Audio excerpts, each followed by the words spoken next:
जय गोपीजन वल्लभा गिरिवरधारी।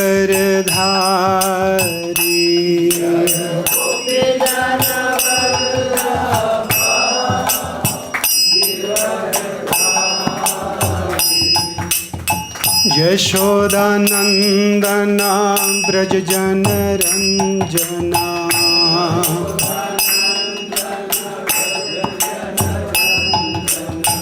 यशोदानंदना ब्रज जन रंजना।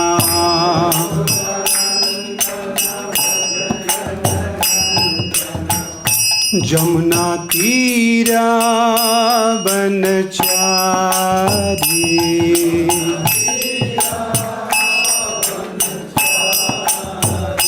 जय राधा माधव कुंज बिहारी।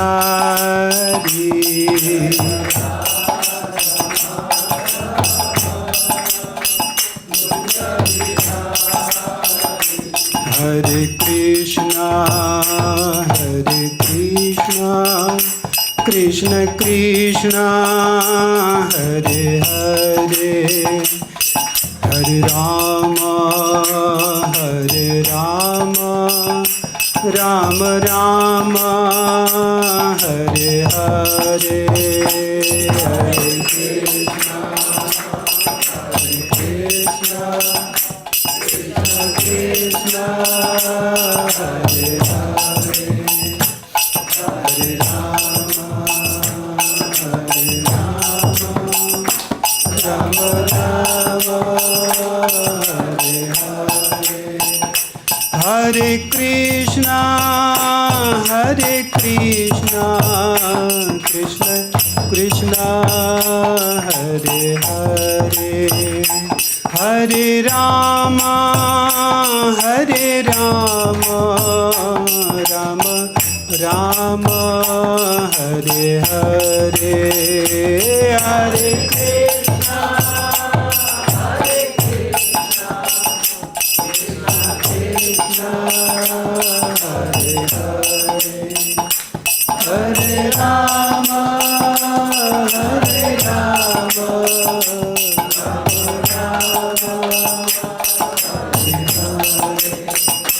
जय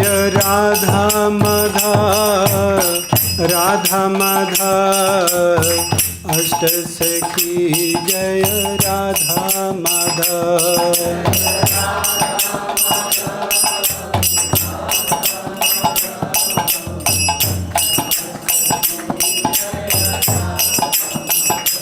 जय राधा श्याम सुंदर, राधा श्याम सुंदर राधे।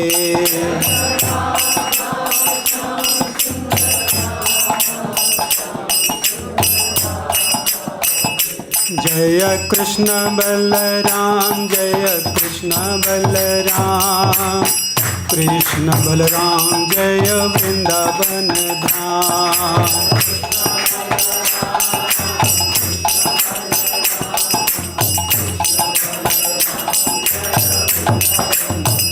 जय गौरनिताय, जय गौरनिताय, पतित पावन गौरनिताय।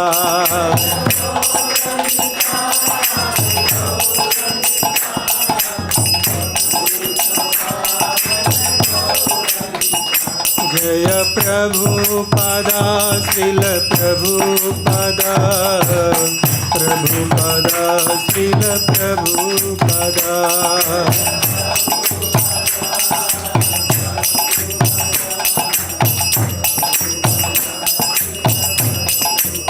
नित्य गौर हरि बोल, हरि बोल, हरि बोल, हरि बोल।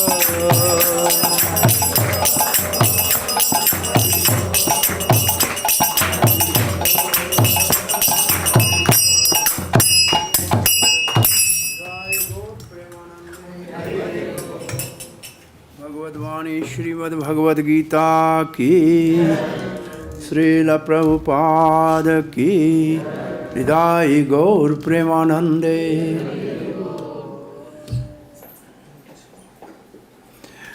गुरवे गौरचन्द्राय राधिकाय तदालये कृष्णाय कृष्णभक्ताय तद्भक्ताय नमो नमः। ओम नमो भगवते वासुदेवाय।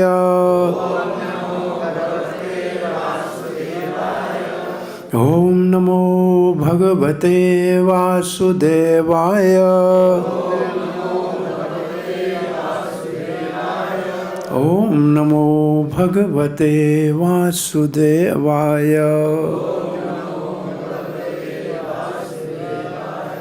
कृष्णाय वासुदेवाय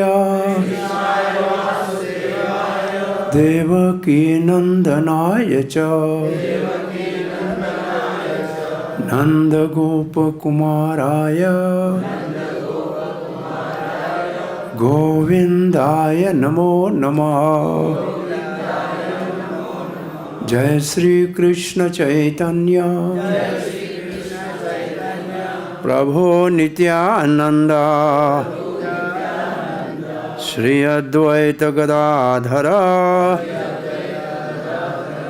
श्रीवास आदि गौर भक्त वृंदा। हरे कृष्ण कृष्ण कृष्ण हरे हरे हरे राम राम राम हरे हरे। हरे कृष्ण। श्री कृष्ण बलराम मंदिर इस्कॉन वृंदावन में शाम के भगवत गीता के सत्संग में आए हुए सब भाग्यशाली भक्तों का हार्दिक स्वागत करते हैं।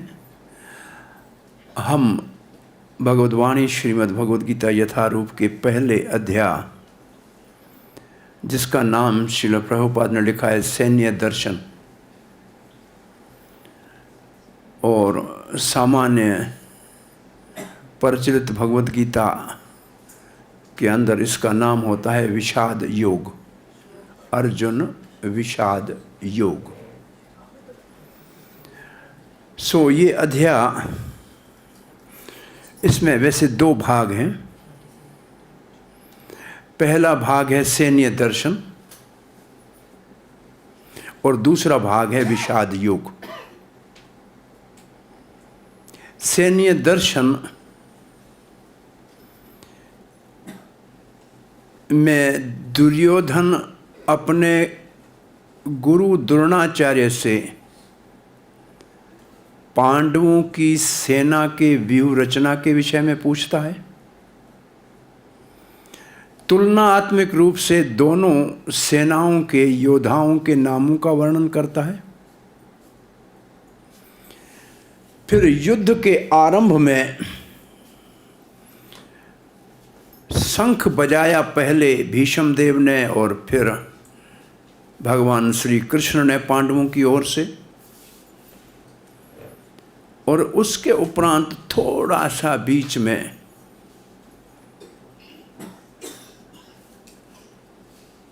भक्त वत्सल भगवान श्री कृष्ण का और अर्जुन का बातचीत है, संवाद है।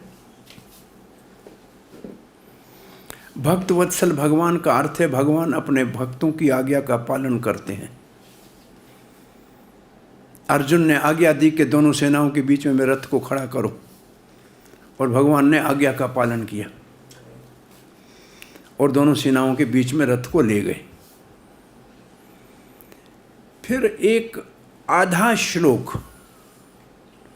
भगवान श्री कृष्ण बोलते हैं पहले अध्याय में, जो आप कभी उसको ढूंढोगे तो मिलेगा नहीं, क्योंकि श्री भगवान वाचन नहीं दिखाया उसमें। लेकिन आधा श्लोक भगवान श्री कृष्ण ने पहले अध्याय में बोला है, वो 25वां श्लोक है। उस श्लोक में भगवान श्री कृष्ण दोनों सेनाओं के बीच में रथ को खड़ा करके ऐसे उंगली उठा के अर्जुन को कहते हैं पश्येताम देखो अर्जुन, कुरोनीति, ये सब तुम्हारे अपने रिश्तेदार कौरव हैं। ये श्लोक 25वां, आप ये मेरे को देना, ये इंग्लिश वाला, ये 25वें श्लोक को कभी आप पहले अध्याय में भगवान श्री कृष्ण के वचनों को देखा भी नहीं होगा, सोचा भी नहीं होगा, सुना भी नहीं होगा, ये कहते हैं। और ये जो भगवान ने दो वचन कहे, इससे पहले अर्जुन शस्त्र उठा के बड़े वीरता से युद्ध के लिए बहुत ही उत्साहिक और आतुर था। भगवान के इन शब्दों के द्वारा भगवान ने अर्जुन के हृदय में मोह को भर दिया। ये देखो, उवाच पार्थ पश्येताम संवेतान कुरुन इति, ये जो आधा श्लोक है ये श्री कृष्ण के वो शब्द हैं। कृष्ण क्या कह रहे हैं? भीषम, कहाँ खड़ा, कहाँ रथ किया कृष्ण ने? अर्जुन ने कहा दोनों सेनाओं के बीच में रथ खड़ा करो, तो कहाँ खड़ा किया जा सकता था? दुर्योधन के सामने अर्जुन को और गुस्सा आ जाता, दुशासन के सामने खड़ा किया जाता तो गुस्सा आ जाता, लेकिन कहाँ कृष्ण ने जाके खड़ा?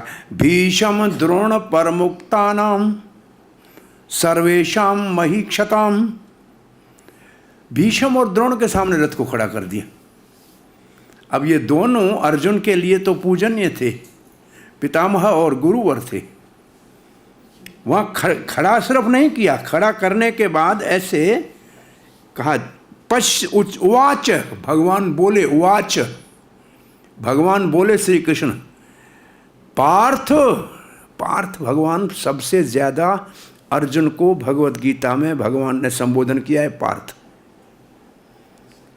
इस संबोधन से एक तो भगवान का अर्जुन के साथ घनिष्ठ संबंध है जो वो सूचित होता है कि अर्जुन के पिता की बहन का लड़का है, सॉरी, अर्जुन कृष्ण के पिता की बहन का लड़का है। एक तो उससे संबंध स्थापित है। उससे ज्यादा कुंती महारानी ने जब भगवान श्री कृष्ण संधि दूत बन के गए थे हस्तिनापुर में, तो कुंती महारानी ने कहा था, कृष्ण, अर्जुन और भीम को मेरा ये संदेश देना कि क्षत्रियाणी जिस दिन के लिए संतान को जन्म देते हैं वो समय आ गया है। इसका अर्थ है कि अब आपको धर्म युद्ध करना है। पार्थ और कौनते दूसरे नंबर से सबसे ज्यादा संबोधन है कौनते। ये संबोधन करते हैं तो कहते, तुम कहते हो युद्ध नहीं करूंगा, अरे तुम अपनी मां के आदेश का भी उल्लंघन करोगे क्या? तेरी मां ने कहा है। तो पार्थ कहने से एक तो भगवान का अर्जुन की प्रति जो स्नेह है, जो प्रेम है, वो ध्वनित होता है, और दूसरा माता का संदेश याद दिलाते।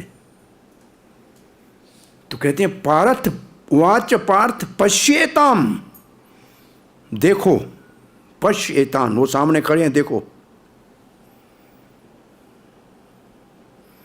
ये है गुरु शिष्य को कह रहा है देखो।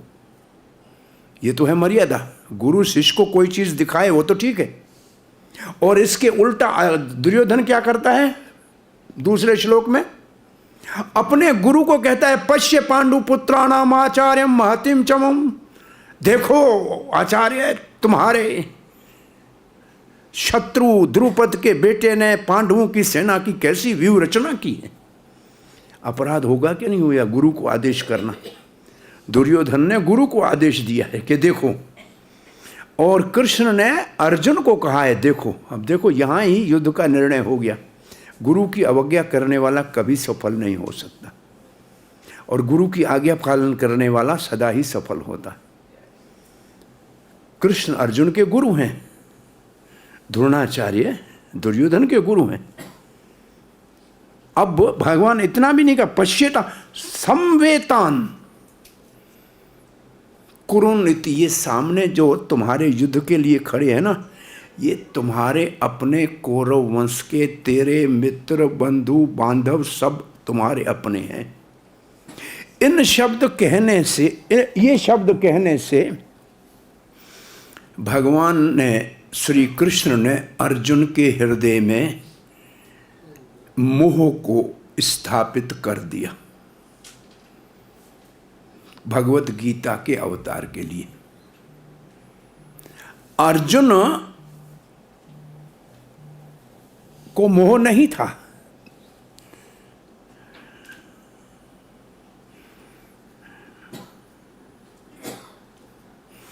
अर्जुन को मोह नहीं था। अर्जुन तो युद्ध की तैयारी 10 साल से कर रहा था। अज्ञातवास 12 साल, 1 साल, 12 साल वनवास, 1 साल अज्ञातवास में तो अस्त्र शस्त्र इकट्ठे कर रहा था। अर्जुन तो युद्ध की तैयारी इतने समय से कर रहा था, लेकिन भगवान ने अर्जुन के हृदय में मोह को स्थापित किया। क्यों? भगवत गीता के अवतार के लिए। इस श्लोक के बाद अब अर्जुन को विषाद हुआ। इसके बाद 26 श्लोक आएगा और आज हम 27 और 28 श्लोक का पाठ करेंगे।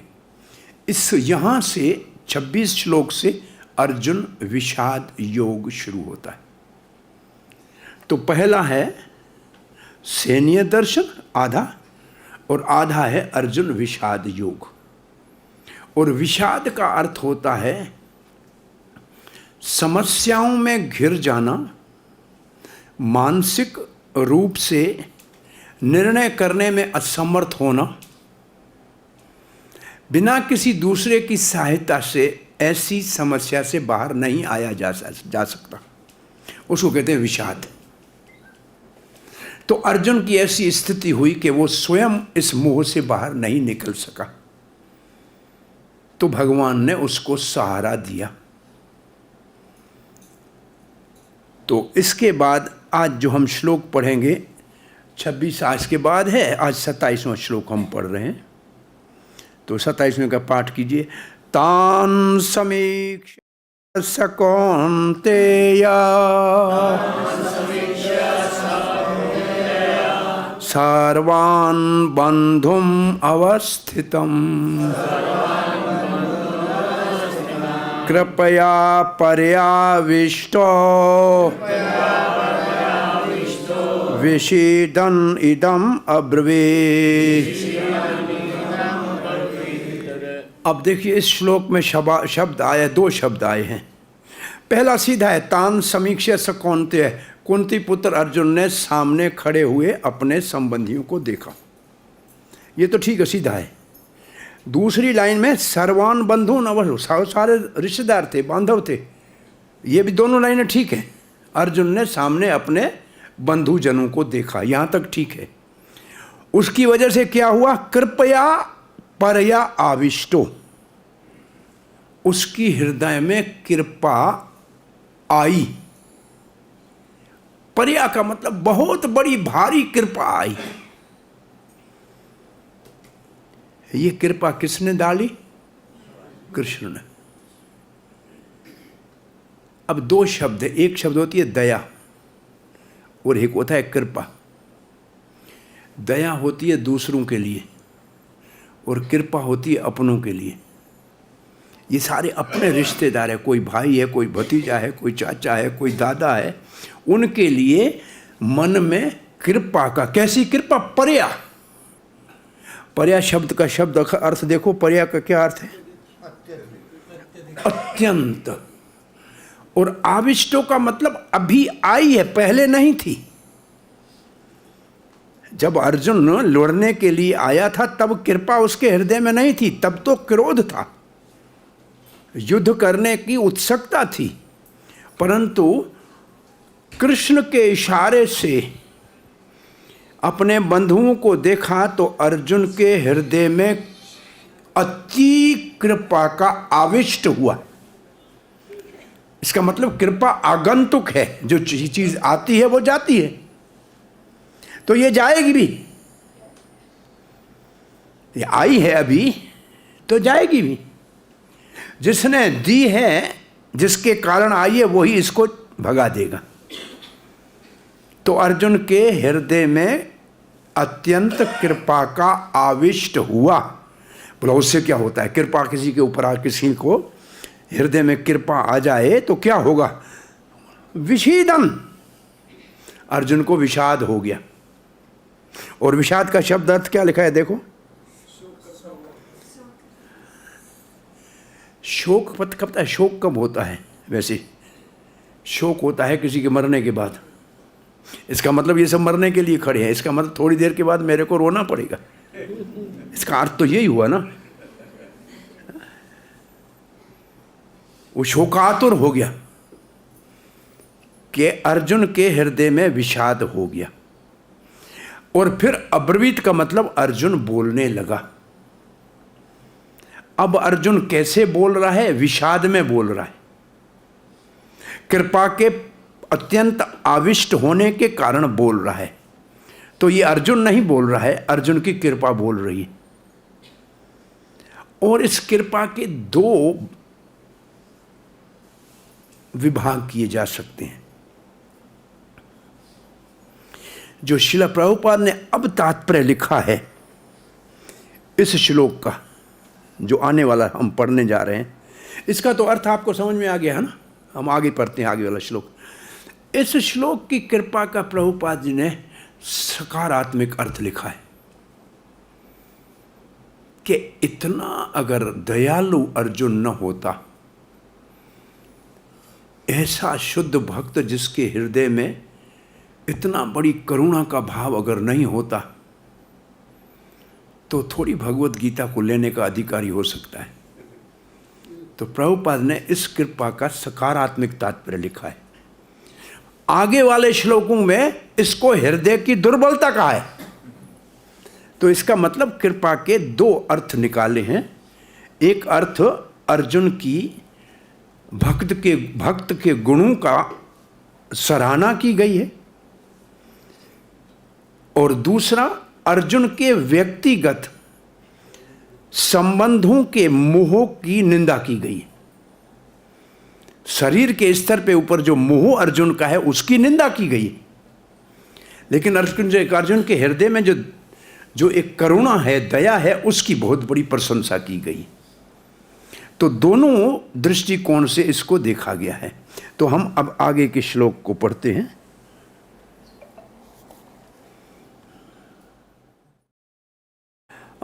28 राइट। अर्जुन वाच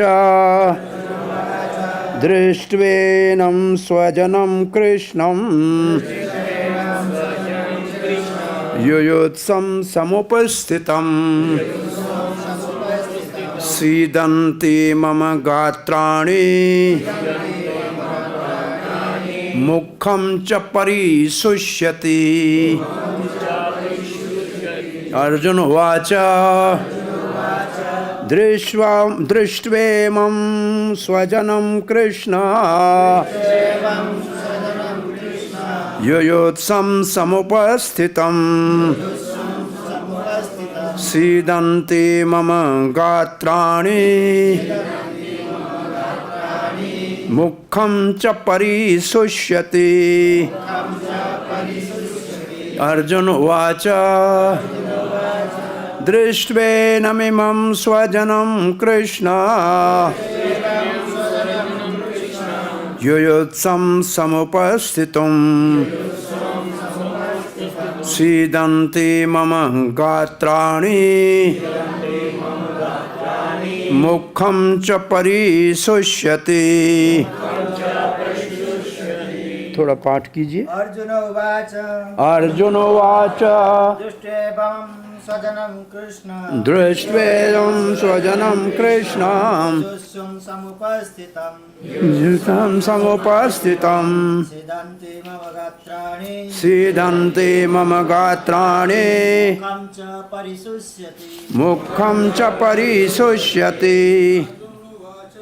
अर्जुन उवाच दृष्ट्वेदं स्वजनं कृष्ण योऽस्तं समुपस्थितं सीदन्ति मम गात्राणि मुखं च परिशुष्यति। देव्यो। अर्जुन उवाच दृष्ट्वेदम् इमं कृष्ण तमुपस्थितं सीदन्ति मम गात्राणि मुखं च परिशुष्यति। अच्छा, अब दृष्ट्वा, दृष्ट्वा का मतलब सबको आता है ना, देखा। इमम, इमम का मतलब इन सबको, सामने जो थे। स्वजनम, सारे अपने स्वजन, जैसे एक होते हैं बिरजजन जो बिरज में रहने वाले, एक होते हैं हरिजन जो हरि के होते हैं, ऐसे एक होते हैं स्वजन जो अपने होते हैं। स्वजन मतलब अपने शरीर से संबंधित रिश्तेदार, ये हुआ स्वजन की अर्थ।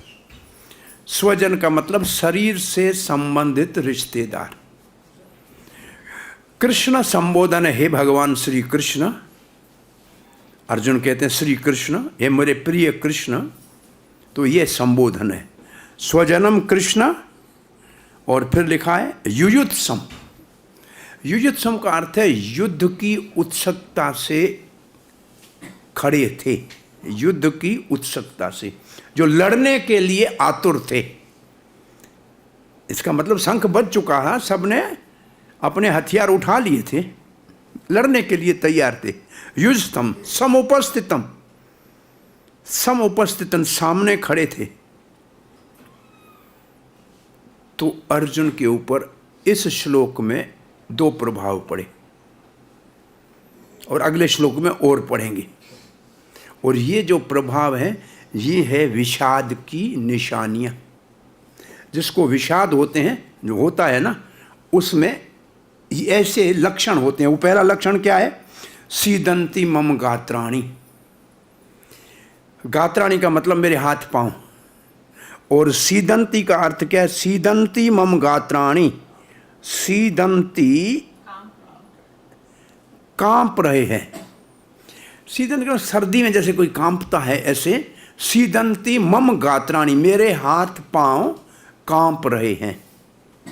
और दूसरा मुखम च परिशुष्यति, और मेरा मुख सूख रहा है।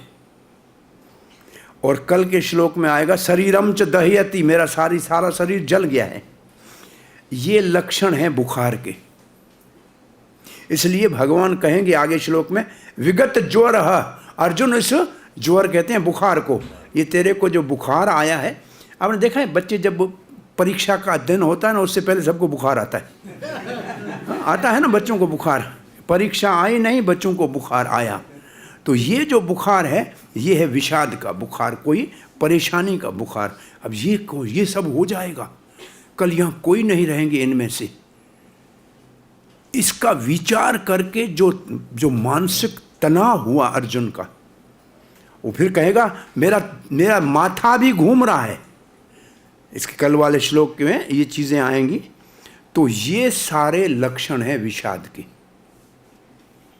अर्जुन को विषाद हुआ ना, तो विषाद में क्या होता है? आप कैसे पता लगेगा विषाद हुआ? तो बोला विषाद हुआ कि उसका सारे अंग कांपने लगे, मुख सूख गया। और दो कल वाला श्लोक भी असल में इसके साथ देख लेना चाहिए एक नज़र, ताकि लिस्ट पूरी हो जाए इसकी। वे पतुश्च शरीरे में रोम हर्षस्य जायते गांडीवम संस्ते हस्तात् त्वक्च परिदोह्यते। मेरा सारा शरीर कांप रहा है। पहले तो हाथ पांव कांप रहे हैं, अब तो सारा शरीर कांप रहा है। मेरे रोंगटे खड़े हो गए हैं, और मेरा गांडीव धनुष मेरे हाथों से सरक रहा है, और मेरी त्वचा जल रही है। और आगे भी नच्च शक्नोमि अवस्थितुम भ्रमति में मन, मेरा मन घूम रहा है, मैं खड़ा भी नहीं हो सका, मुझे चक्कर आ रहे हैं। निमितानि न पश्यानि विपरीतानि केशव। अरे केशव, अब सब उल्टा ही दिख रहा है, कुछ सीधा नहीं दिख रहा है, विपरीत दिख रहा है सब कुछ। तो यहाँ जो जो भ्रमति च मन, यहाँ तक इसका मतलब 29 श्लोक और 30 श्लोक तक, ये जो 3 श्लोक हैं इनमें अर्जुन के विषाद के लक्षण हैं। बहुत बड़ा भारी तनाव अर्जुन के मस्तिष्क के ऊपर, माथे में इतना बड़ा तनाव है कि ये तनाव के सारे लक्षण हैं। और इन लक्षणों से अर्जुन कहेगा कि मैं युद्ध नहीं करूंगा। विषाद के लक्षण है। फिर अर्जुन कारण बताएगा। एक पहला कारण है दया के कारण युद्ध नहीं कर रहा हूं। फिर सुख मुझे क्या मिलेगा ऐसे युद्ध से। फिर ऐसे 5 कारण आएंगे जो अर्जुन न युद्ध करने के लिए देगा। उसमें से 4 कारण पहले अध्याय में है, 5वां कारण दूसरे अध्याय में। और दूसरे अध्याय में भगवान इन सारे कारणों का निराकरण करेंगे, उन सब कारणों का काटेंगे। तो ऐसे भगवत गीता को समझेंगे। तो आइए इसका अब अनुवाद पढ़ते हैं प्रभुपाद जी के द्वारा। अर्जुन ने कहा, हे कृष्ण, अंग्रेजी में लिखा है माय डियर कृष्ण। इसका मतलब हिंदी का अनुवाद करने वाला मेरे प्रिय खा गया, भूखा होगा। मेरे प्रिय कृष्ण। भाई देखो, हे कृष्ण कहना और प्रिय कृष्ण कहने में बहुत बड़ा अंतर है। हे कृष्ण, ये तो ऐसे कहना हुआ जैसे कि हाँ तुम मुझको लाके मुसीबत में खड़ा कर दिया, कैसा आदमी है। मेरे प्रिय कृष्ण, इसका मतलब मैं समस्या हूँ, मेरे को यहाँ से निकालो। दोनों की भाषा में बहुत बड़ा अंतर है। प्रभुपाद ने लिखा है माय डियर कृष्ण, और यहाँ हिंदी ने अनुवाद किया हे कृष्ण। तो ये कहने का अंदाज बदल जाएगा तो अर्थ बदल जाएगा। ये तो कह रहा ये कहाँ लाए हो मुझे, तो ये तो ऐसे हो गया। ये मेरे प्रिय कहाँ लाए हो। प्रभुपाद ने यहाँ लिखा है अमेरिका में उतरते समय, हे मेरे प्रिय कृष्ण आप कहाँ अमेरिका में मुझे लाए हो, आपका कोई काम होगा क्या, मैं करूँगा यहाँ। ये भी ऐसा ही भाव है, ये मेरे कृष्ण क्यों लाए हो यहाँ। तो अर्जुन कहता है कृष्ण मुझे यहाँ क्यों लाए हो, तो आपका कोई काम होगा। अब ये अगर आप इसको तुलनात्मक देखो, प्रभुपाद अमेरिका में उतरे तो वहाँ भी तो किसी को जानते भी नहीं थे कि उल्टे हाथ में जाना है कि सीधे हाथ में जाना है, और कोई आदमी जानकारी वाला कोई चेहरा भी नहीं था। और एक 70 साल के व्यक्ति बिना पैसे के और बिना किसी जान पहचान के उतरे होंगे तो वहाँ कैसी अवस्था होगी। वहाँ भी उन्होंने कहा हे कृष्ण, हे मेरे प्रिय कृष्ण तुम मुझे यहाँ कहाँ लाए हो, क्यों लाए हो यहाँ, आपका कोई काम होगा। और यहाँ अर्जुन कहता है कृष्ण हाँ है काम आपका कोई होगा, मुझे यहाँ लाए हो, मुझे तो नहीं लगता है कि इसको मारने का कोई मेरा उद्देश्य है। भगवान कहेंगे मेरा उद्देश्य है तुम इसके निमित्त मात्र बनो। उद्देश्य कृष्ण का है और अर्जुन निमित्त मात्र बनेगा। और वैसे प्रभुपाद हमेशा कहते थे चैतन्य महाप्रभु ने पूरे विश्व में कृष्ण भावना का पहले से ही प्रचार कर लिया है, हमको निमित्त मात्र बनना है। तो ये ऐसे देखेंगे तो लगेगा कि हम सबको ऐसे भगवान श्री कृष्ण यहाँ इस दुनिया में लाए हैं तो उनका कोई उद्देश्य है, और हम उसमें निमित्त मात्र बन जाएं तो हमारे से भी चमत्कार भगवान करा सकता है। तो ये प्रिय लिखने से बहुत बड़ा फर्क पड़ता है। यहाँ प्रिय उसको बोलो लिखे हे प्रिय कृष्ण, इस प्रकार युद्ध की इच्छा से, ये युद्ध की इच्छा कौन सा शब्द है देखो, युयुत्स, कौन सा शब्द है, युयुत्स। युद्ध की इच्छा से इच्छा रखने वाले अपने मित्रों तथा संबंधियों को, मित्रों तथा संबंधियों को कौन सा श्लोक है, शब्द है स्वजनम। स्वजन में मित्र भी आते हैं और संबंधी भी आते हैं। को अपने समक्ष उपस्थित देखकर, समक्ष संवेदन, समक्ष उपस्थित देखकर मेरे शरीर के अंग कांप रहे हैं, गात्राणि परिह सीदंती, मुखम च परिशुष्यति के लिए क्या लिखा है, और मेरा मुंह सूखा जा रहा है। अब श्लोक के शब्दों का अर्थ सीधा समझ में आया, कौन सा शब्द कहाँ रखा हुआ है। अब श्रील प्रभुपाद जी का तात्पर्य, यथार्थ भक्ति से युक्त। यथार्थ भक्ति के युक्त का मतलब, यथार्थ अंग्रेजी में लिखा है any man who has genuine devotion to the lord. Genuine devotion, genuine का मतलब, यहाँ देखो इन्होंने यथार्थ लिखा है, हिंदी में यथार्थ लिखा है। जेन्युइन यथार्थ से लगता है क्या? Pure pure. जेन्युइन का मतलब कहते भाई ये जेन्युइन का एप्पल फोन है, दूसरा नकली होता है, तो इसका मतलब असली और नकली। जेन्युइन का अर्थ होता है असली, जो चीज़ वास्तव में जैसी है। भाई ये आप हमारे को जेन्युइन चीज़ दे रहे हैं ना, इसका मतलब नकली तो नहीं है ना, इसका मतलब असली भक्त में, जिसकी जो वास्तव में भक्त है, असली भक्त है। तो असली भक्त की प्रभुपाद बात कर रहे हैं। इसका असली भक्त मतलब इसका मतलब बनावटी भक्त भी होते हैं।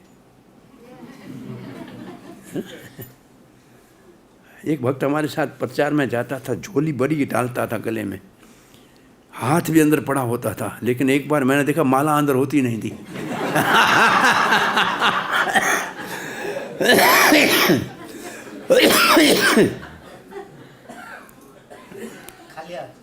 तरकारी अंदर ऐसे कर रहे। हमने देखा कि सर्दियों में हाथ को गर्म कर रहा है। हम पूछते कि हाथ गर्म कर रहा है क्या थैली में? माला तो है नहीं है।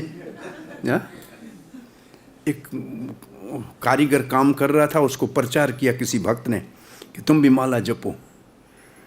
दूसरे दिन उसने देखा कि माला की झोली उसके गले में पड़ी है, ऊपर काम कर रहा है। इसने बोला मेरे प्रचार ने काम कर लिया, इसने माला ले ली।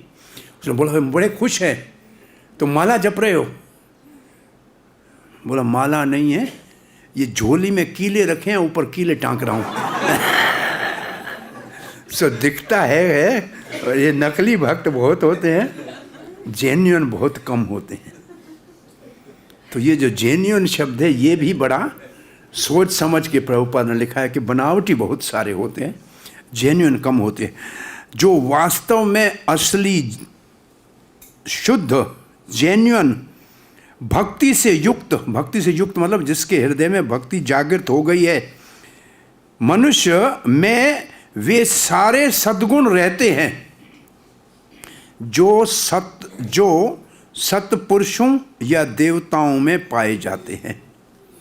तो पहली लाइन प्रभुपाद जी की ये है, जो वास्तव में सच्चा भक्त है उसके अंदर सारे सद्गुण जो सत्पुरुषों में या देवताओं में होते हैं वो उसमें पाए जाते हैं।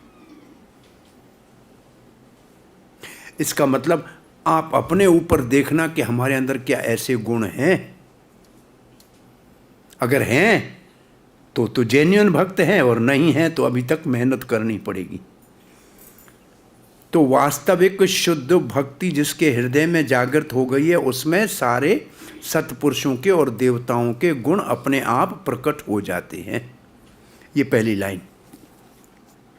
दूसरी लाइन, क्योंकि एक श्लोक है जो आएगा इसके नीचे, उसी श्लोक की प्रभुपाद परिभाषा यही दे रहे हैं। जबकि अभक्त अपनी शिक्षा तथा संस्कृति के द्वारा भौतिक योग्यताओं में चाहे कितना ही उन्नत क्यों न हो, इन ईश्वरी गुणों के से विहीन होता है। अब तुलना हो गई। भक्त चाहे कोई अनपढ़ भी हो, लेकिन शुद्ध भक्त है तो सारे अच्छे गुण होंगे।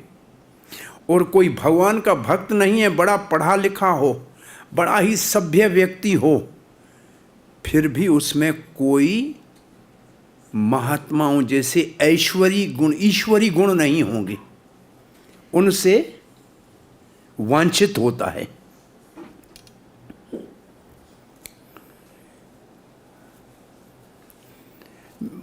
मैं ऐसे ही कल देख रहा था, भारत में जब अंग्रेज़ों का शासन था, ब्रिटिश का, तो सब पढ़े लिखे थे, बड़े सभ्य अपने आप को मानते थे कि हम बहुत बड़े सभ्य लोग हैं, इंग्लैंड से आए हैं। और गुण क्या थे?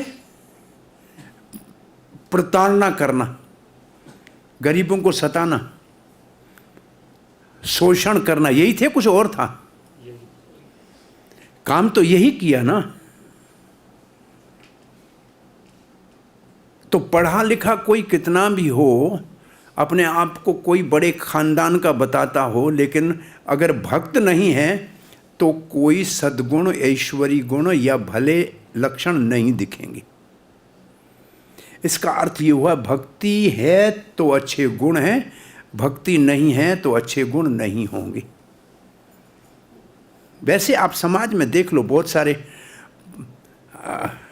पढ़े लिखे, यहाँ तक विधायक तक लोग हैं, लेकिन आदत से मजबूर हैं, शराब पीते हैं। अच्छा गुण तो नहीं है ना। नशा करते हैं सारे के घरों के अंदर। बड़े लोगों के घरों में शराब तो जैसे रखी होती है जैसे हमारे मंदिर सजाया होता है घर में। भक्त घर में मंदिर सजाते हैं और वो शराब की बोतलें सजाते हैं। हम खरताल उठा के कीर्तन करते हैं और वो तो गिलास बजा के कीर्तन करते हैं, नाचते हैं। काम वही करते हैं, लेकिन दोनों के गुणों को आप देख सकते हैं, दोनों में कितना बड़ा अंतर है कि नहीं है? बड़े बड़े लोगों के घरों का क्या हाल है अंदर का। भक्त नहीं है तो कोई अच्छा गुण नहीं होता। सीधे एक ही अच्छा गुण है भक्त होना, वो नहीं है तो कोई अच्छा गुण नहीं, भले सभ्य कितना भी हो क्यों ना। ये श्लोक का अर्थ है, एक 5वें स्कंद के एक श्लोक आएगा ये श्लोक। अब प्रभुपाद जी लिखते हैं, अतः स्वजनों, मित्रों तथा संबंधियों को युद्ध भूमि में देखते ही अर्जुन उन सबों के लिए करुणा से अभिभूत हो गए। अब 3 शब्द लिखे हैं, देखिए प्रभुपाद ने, स्वजनों, मित्रों तथा संबंधियों। एक चौथा शब्द भी होता है इस लिस्ट में, वो यहां नहीं है, वो है सौहृद। वो इन सब से अलग है। स्वजन वो होते हैं जो आप उसके काम आओ, वो आपके काम आएगा। मित्र वो हो जाता है जो मंत्रणा दो और मंत्रणा लो, मतलब सलाह लो सलाह दो। संबंधी वो होता है जो बंधन में बांध के रखता है, मेरे घर में शादी आना पड़ेगा, तेरे घर में मरेगा तो आऊँगा। वो बंधन में बांध के रखता है। संबंधी का मतलब बंधन है, संबंध का अर्थ ही बंधन है। लेकिन चौथा है सौहृद, जो इसमें नहीं है। आप आओ या न आओ, लेकिन वो आपका भलाई करता रहेगा, वो है सौहृद। तो इनमें से कोई सौहृद नहीं था सामने वालों में। सौहृद कृष्ण था जो अर्जुन की तरफ था। सौहृद कुंती महारानी थी जो शुभ चिंतक थी। तो सौहृद इस दुनिया में 3 होते हैं, चौथा होता ही नहीं है। 2 होते हैं, एक होती थी, अब नहीं है। एक भगवान सौहृद सर्वभूतानाम, गीता में लिखते हैं सौहृद सर्वभूतानाम। सौहृद का अर्थ है जो अब हमारी दिल में बैठा है। सौहृद का मतलब हमारी दिल में बैठने वाला, जिसको अगर सामान्य भाषा में कह लें तो दिल बर दोस्त, दिल में रहने वाला। दूसरा सौहृद होता है गुरु। प्रभुपाद जी अपने सब शिष्यों को लिखते थे, आपके शुभ चिंतक, आपके सौहृद। और तीसरा सौहृद होती थी माता। मैं थी इसलिए कहता हूँ कि आज बच्चों को जन्म ही नहीं देती है माताएं, तो सौहृद कैसे कहें? जन्म से पहले मार लेती हैं, तो उनको सौहृद कैसे कहें?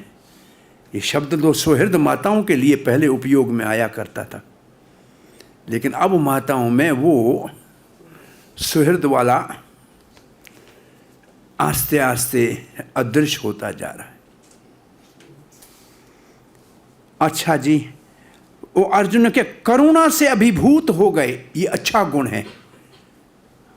कृपा आई है ना, अरे कृपा तो हम कृष्ण कृपा मूर्ति, कृष्ण कृपा मूर्ति लिखते हैं प्रभुपाद के लिए। श्री कृष्ण कृपा मूर्ति, कृष्ण की कृपा की मूर्ति है प्रभुपाद जी। तो कृपा का मतलब कृष्ण हमको अपने मानते हैं, इसलिए हमारे ऊपर कृपा करते हैं। दया नहीं करते हैं, कृपा करते हैं। कृपा स्वजनों के ऊपर होती, अपनों के ऊपर होती है। तो अर्जुन के अंदर जो ये कृपालुता का भाव आया है, ये इसका सद्गुण है।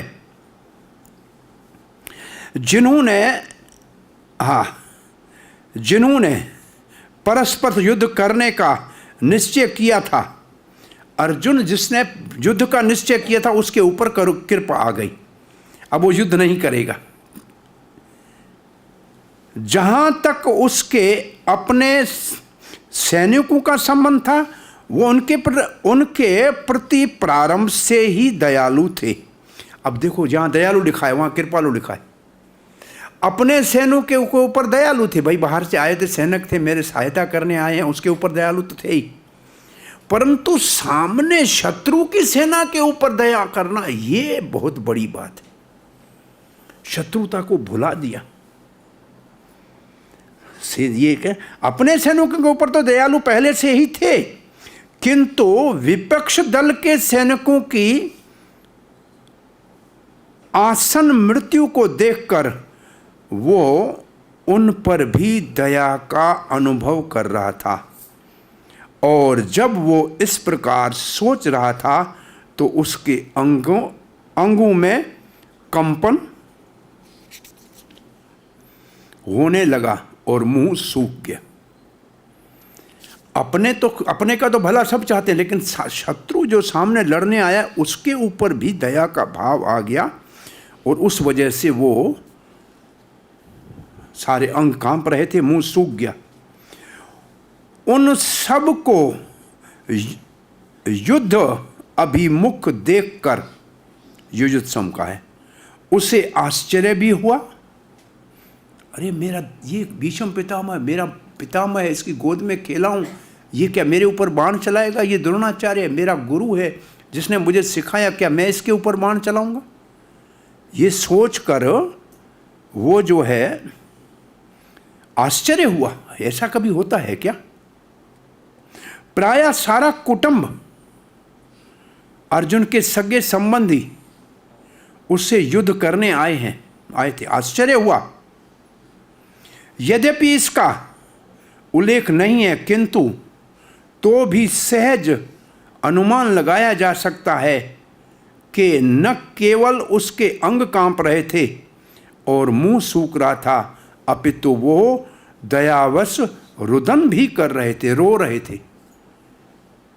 ये यहाँ नहीं है, दूसरे अध्याय का पहला श्लोक है, उसमें फिर विषाद के लक्षण है। तम दृष्ट्वा, हाँ, ते तम दृष्ट्वा, क्यों बोलो, पहले शब्द बोलो। ते तम कुलेक्षणम विषीदंतम इदम वचन वाच मधुसूदन।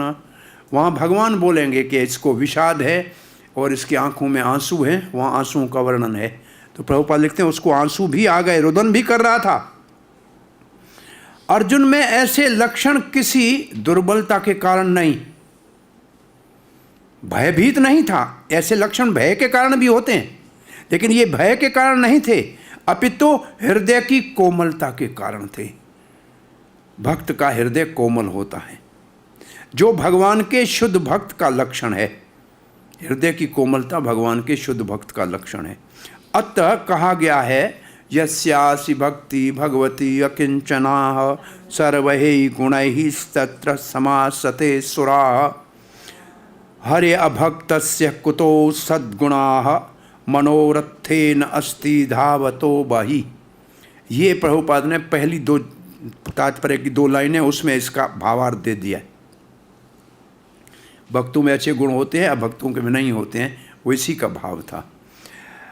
जो भगवान के प्रति अविचल भक्ति, अकिंचना का मतलब अविचल भक्ति रखता है, उसमें देवताओं के सद्गुण पाए जाते हैं। किंतु जो भगवत भक्त नहीं है उसके पास भौतिक योग्यता ही रहती है जिनका कोई मूल नहीं होता। इसका कारण ये है कि वो मानसिक धरातल पर मंडराता रहता है और ज्वलंत माया के द्वारा अवश्य ही आकृष्ट होता है। ये भागवत का श्लोक है। तो इसी भाव को प्रभुपाद जी आगे दूसरे अध्याय में जब पहुंचेंगे तब कहेंगे, ऐसे अर्जुन के कोमल हृदय और दयालुता अर्जुन को भगवत गीता के सुनने का योग्य अधिकारी बनाता है। अरे भाई, भगवत गीता भगवान को सुनानी थी तो किसी ब्राह्मण को सुनाई होती, किसी सन्यासी को सुनाई होती। अगर पांडवों को ही सुनानी थी तो महाराज युधिष्ठिर को सुनाई होती, बड़ा भाई था। भाई अर्जुन को ही क्यों चुना? जिन युद्ध के परिणामों का वर्णन अर्जुन युद्ध से पहले कर रहा है, युधिष्ठिर महाराज युद्ध के बाद ऐसा ही रोदन रोना शुरू करते हैं। वो बाद में बोल रहे हैं, अर्जुन युद्ध से पहले कह रहा है। तो भगवान ने अर्जुन को भगवत गीता के परंपरा का शिष्य बनाने के लिए चुना। क्यों? क्योंकि अर्जुन क्या था? भक्तोसी में सखा चेती रहस्यम है तब उत्तमम। क्योंकि तुम मेरे भक्त हो और मेरे सखा भी हो, इसलिए तुम इस रहस्य को समझ सकोगे। तो भगवत गीता एक रहस्य है, रहस्य है, इसलिए इसको गुह्यतम ज्ञान जो कहा गया है 9वें अध्याय में, वो रहस्य है। और वो रहस्य क्या है? मन मना भाव मत भक्तो, ये रहस्य है। तो इन शब्दों के साथ हम कथा को विराम देते हैं, दूसरी क्लास का समय हो गया है। तो आज हमने अर्जुन के सद्गुणों का वर्णन, भगवान के अर्जुन के हृदय में गीता के अधिकारी बनाने के लिए जो सद्गुण प्रकट किए उनका वर्णन हो रहा है। और फिर अर्जुन युद्ध नहीं करेगा, वो अच्छा है अर्जुन की दृष्टि, लेकिन भगवान अर्जुन जितने भी कारण बताएगा वो बताएगा जाति धर्म, कुल धर्म और ज़्यादा से ज़्यादा वर्ण आश्रम धर्म। लेकिन भगवान बताएंगे उसको भागवत धर्म, जो इन सब से ऊपर है। और भगवत गीता भागवत धर्म है। तो इसलिए वो धर्म भी अच्छे हैं, लेकिन भगवान उनसे ऊपर के स्तर की बात बताएंगे और वो केवल भक्त ही समझ सकता है। हरे कृष्ण।